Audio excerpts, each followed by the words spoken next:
Good morning. Turning to farm news now. The Environmental Protection Agency says it will require a weed-resistant management plan for glyphosate-based herbicide requirements, including weed monitoring, farmer education, and remediation plans.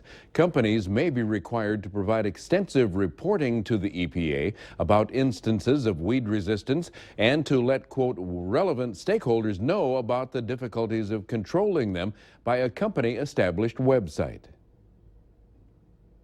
It's going to be an educational program. It's not going to be a regulatory program, and they want people to be able to recognize resistant weeds and take care of them before they become a huge problem like they have in the South or in other countries like Australia. In Australia, they've mandated now that you have to collect all the chaff from your field and either burn it or feed it, or some of them have grinders right on the combine. So they have absolutely zero tolerance for weed seed going back on the ground. But weed resistance in Australia has been a problem for quite a while. So that's what has led to us trying to get ahead of that before it gets that bad here. Now, the management plan for glyphosate will be based on the one for Dow AgroSciences Enlist. The EPA has scheduled a conference call for next week with a committee of the Weed Science Society of America to discuss what the final plan for glyphosate should entail. Dr. Lim was recently the president of the Weed Science Society. Millions of lost jobs, paying more for groceries, skyrocketing energy bills, invading your private property. Those are some of the claims made by lawmakers on the latest Environmental Protection Agency regulations. However, the EPA says they are just trying to keep a healthy environment for you to live in. To explain the latest battle, here is reporter Nick Starling. EPA is going beyond its authority. The frustration is growing with some members of Congress with what they call the overreaching EPA. When you think about some of the rulings that have come out of the EPA, you see tremendous burdens being put on our energy sector. Congressman Robert Hurt from Virginia is one of the critics, saying these policies will hurt your pocketbook. Is because when you pass on the tremendous costs of overregulation, it always ends up piling up on the consumer, and it hurts the consumers who have the least the most.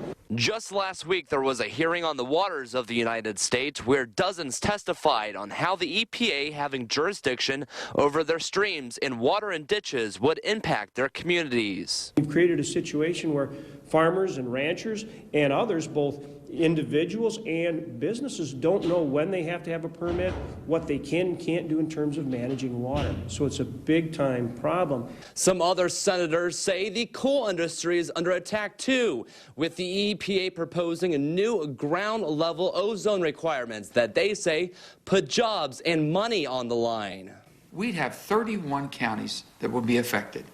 We're talking about tens of thousands of jobs that could be in jeopardy. The EPA, however, stands by its claims, saying, quote, EPA estimates that reducing pollution to meet the standards in 2025 will yield annual benefits of 6.4 to 13 billion annually for the standard of 70 parts per billion. I just think we have to find a way to weave a balance between the environment and the economy. We can do this. Now, the chairs of the House Ag Committee, House Government Oversight and Government Reform Committee, and the House Science, Space and Technology Committee have sent a letter to EPA Administrator Gina McCarthy asking for documents to confirm whether or not the agency has weighed the impact of the proposed Waters of the U.S. rule on farmers and ranchers. The congressmen say farmers and ranchers have a right to be assured their voices are being heard by this administration. It's a change Midwesterners will notice. The new proposed government guidelines for what we eat, how much we need, don't include red meat. That has many in the egg industry speaking out. Sarah Tesla has more on the concerns surrounding the changes to our diets. Debbie Borg raises cattle on her Allen, Nebraska farm. She and her family enjoy eating the beef they produce. Beef is a great source of protein. It has so many nutrients that we need, and you don't need a lot of it, and so it's nutrient dense. But she says proposed changes to the country's dietary guidelines de-emphasizes red meat in a healthy diet. I think they're making it more confusing for the consumer, which concerns me. Every 5 years, the U.S. Department of Agriculture and Health and Human Services lay out recommendations for a healthy diet. Some say the nearly 600-page report leaves out lean, red meat, which is a major concern for many. A Siouxland dietitian says lean cuts of beef can be a part of a healthy diet. 3 to 4 ounce serving would be an appropriate portion.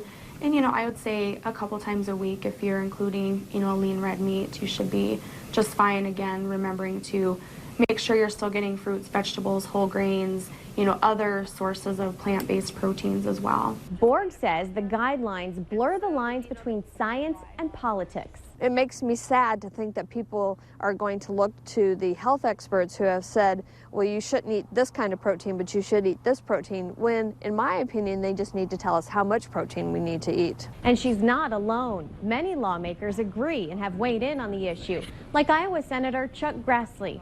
He says the environment shouldn't play a role in healthy food choices. They brought a whole environmental issue in it, that you shouldn't eat red meat to preserve the environment. That's way out of the realm of responsibility of this advisory committee. According to the report, the authors included the environment as a factor in establishing the guidelines because the environmental impact of food production is considerable, and if natural resources such as land, water, and energy are not conserved and managed optimally, they will be strained and potentially lost. Now, the USDA and Health and Human Services will consider the proposed dietary guidelines along with the public's comments and input from other federal agencies to put together the final dietary guidelines. Those will come out later this year. All right, time is 4:43. Let's take a break, come back, and check who got how much rain yesterday to the south of us.